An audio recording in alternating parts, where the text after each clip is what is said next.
Hello and welcome to Slow by Designs. This is episode 44. It has been some time. I have been quite busy with a lot of other projects. This, as maybe many have guessed, is just something that I've done for fun. I'm very interested. I like German. I like language. I like poetry. I'm going to undergo a new project. And this will last probably upwards of 10, possibly even 20 episodes. It depends how short or how small of a chunk I take. And it involves German grammar. Yeah. And I mean to get into the nitty-gritty of grammar. I found a really interesting book from mid-1800s from Germany.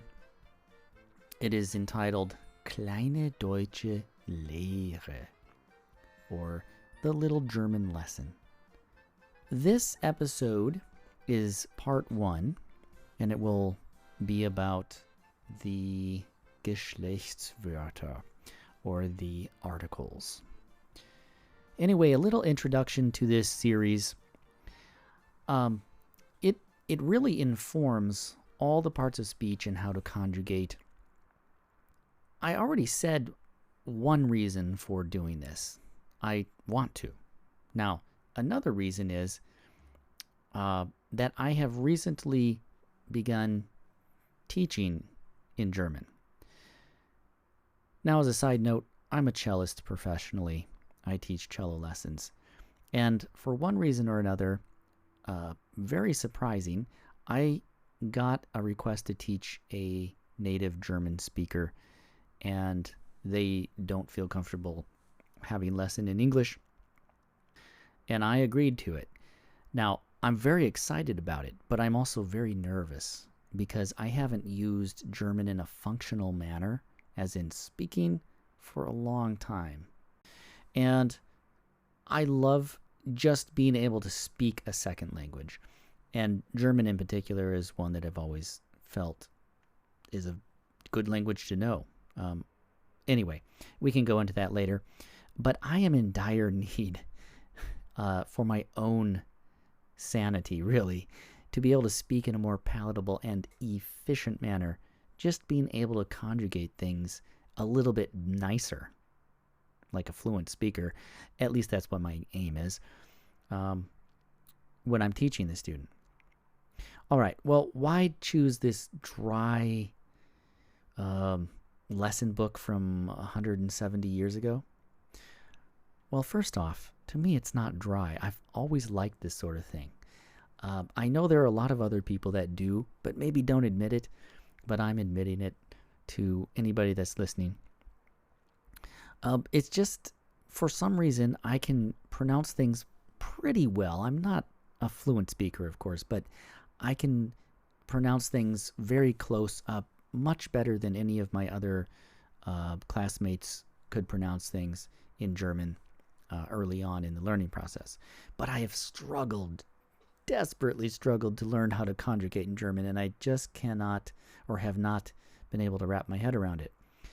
So the art of learning how to alter the endings based on the case, my understanding is lacking.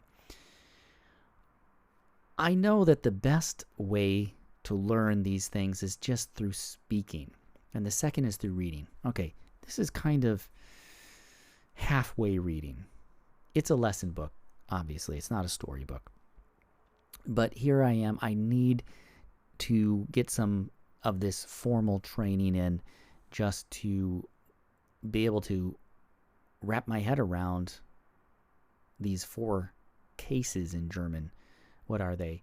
Nominative, accusative, dative, and genitive, I think is how you say it all in English. Now, I learned those cases in German, and then I later learned them in English, so I'm having to think.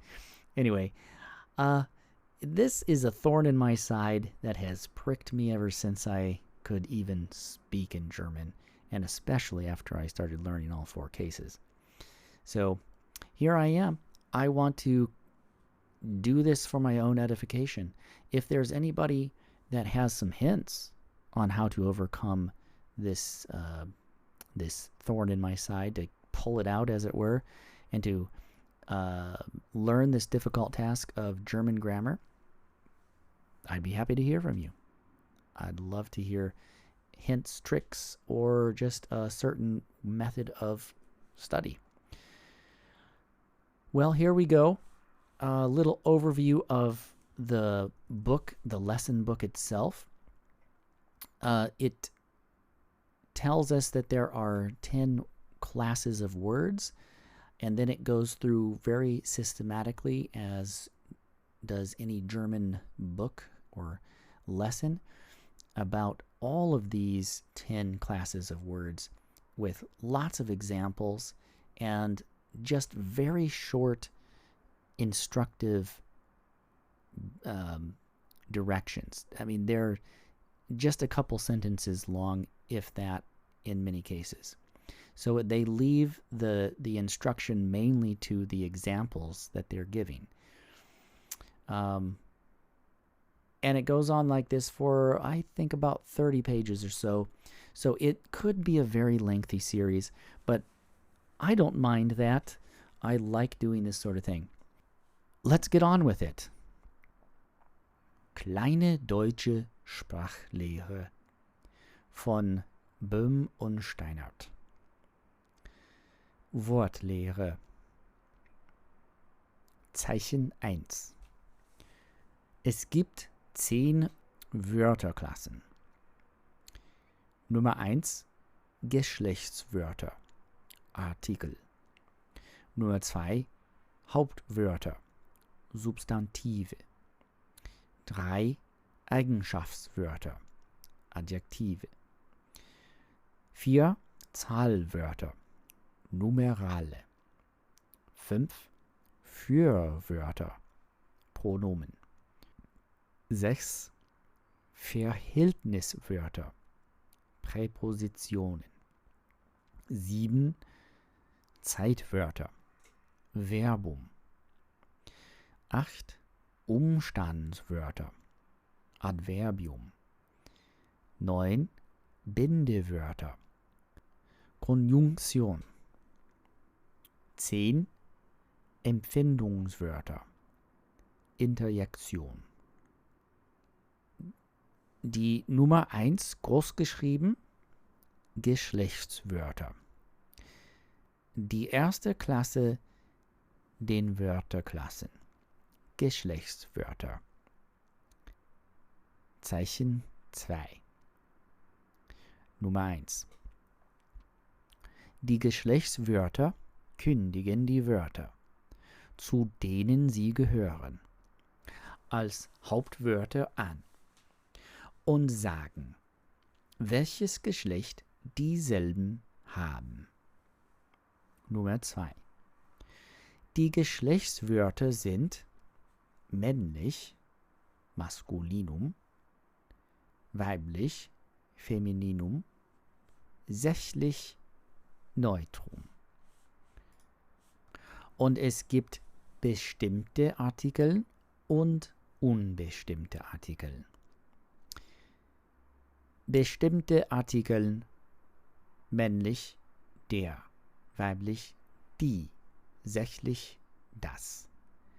Unbestimmte Artikel männlich, ein, weiblich, eine, sächlich, ein.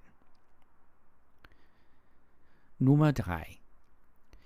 Die Geschlechtswörter werden nie betont und nur zu Anfange eines Satzes groß geschrieben. Ihre Biegung siehe beim Hauptwörter. Hier möchte ich Beispiele geben. Bestimmte. Männlich. Der Hund. Weiblich. Die Katze. Sächlich. Das Tier. Unbestimmte. Männlich. Ein Hund. Weiblich. Eine Katze. Sächlich. Ein Tier. Und das war es für das erste Episode hier für Kleine Deutsche Lehre. Das war Teil 1. Geschlechtswörter.